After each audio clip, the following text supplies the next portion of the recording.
Hey YouTube! Today we are diving into the 2012 film, The Ghostmaker, originally titled The Box of Shadows.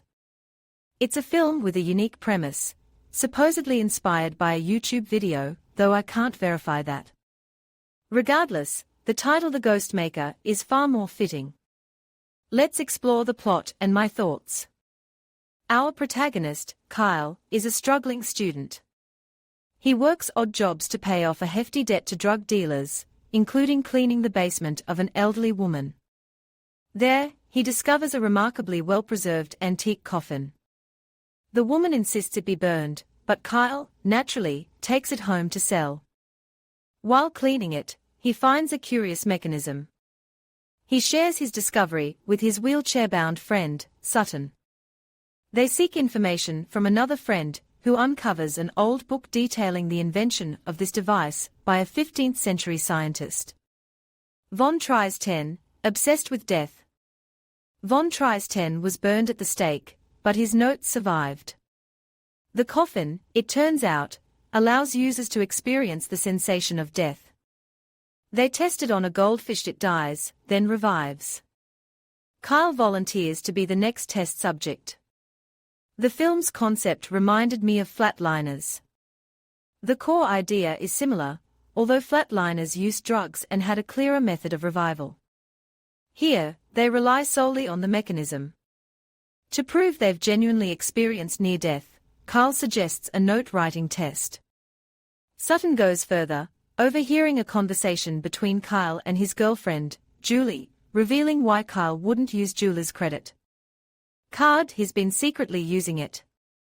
The coffin seems to separate the soul from the body, creating a ghostly double that can pass through walls.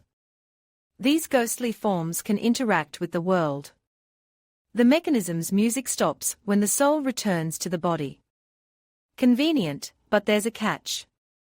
Each character finds their own use for this ability. Julie discovers Kyle's credit card theft.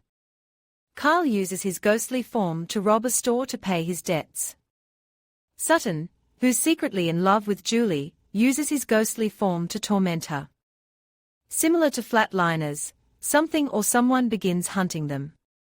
It's not just guilt or past sins, it's death itself, angered by their interference.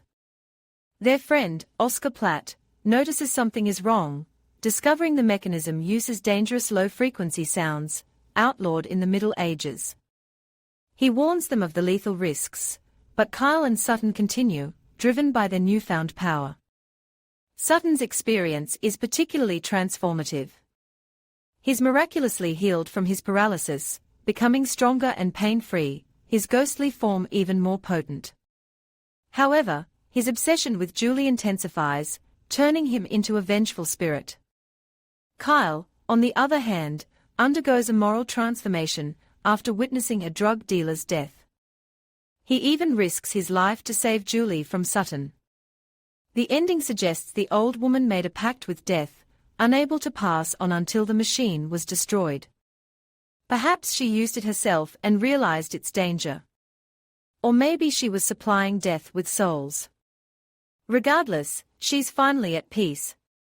Death, however, becomes Kyle's constant companion, a shadowy figure with a mechanical face. So, is The Ghostmaker worth a watch? Absolutely. It's a thought-provoking film with a unique premise and compelling characters.